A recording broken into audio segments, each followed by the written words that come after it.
সাকসেসের কোনো ল্যান্ডমার্ক নাই, কোনো ল্যান্ডমার্ক নেই। হ্যাঁ, বুয়েটে চান্স পাইলে জীবনে সাকসেসফুল হওয়ার মানে গতানুগতিক সামাজিক ব্যবস্থায় সাকসেসফুল হওয়ার পসিবিলিটি বেশি। আমাদের সমাজ ব্যবস্থায় একটা ঢাকা ইউনিভার্সিটি স্টুডেন্ট যে একটা পার্টে থাকে আর একটা ন্যাশনাল ইউনিভার্সিটি স্টুডেন্ট সেই পার্টে থাকতে পারে না, কারণ সমাজে তাকে ডিভাইড করে দিয়েছে, এটা একটু খুব ভালো, এটা একটু খুব খারাপ। কিন্তু কে জানে ন্যাশনাল ইউনিভার্সিটির ওই ছেলে ঢাকা ইউনিভার্সিটি থেকে বহু গুণে ফাটাই দিতে পারে মারাত্মকভাবে, কোথায় গিয়ে কি হয়ে যাবে ঢাকা ইউনিভার্সিটি স্টুডেন্ট টেরও পাইতে না পারে। এখন ঘটনা হচ্ছে আমরাই আসলে এখানে ডিভাইড করে ফেলছি।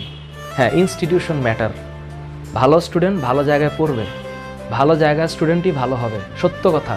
ইনস্টিটিউশন ফ্যাক্টর, কিন্তু ওই স্টুডেন্টই ওই ইনস্টিটিউশনই একমাত্র সলিউশন না, আরও সলিউশন আছে জীবনে।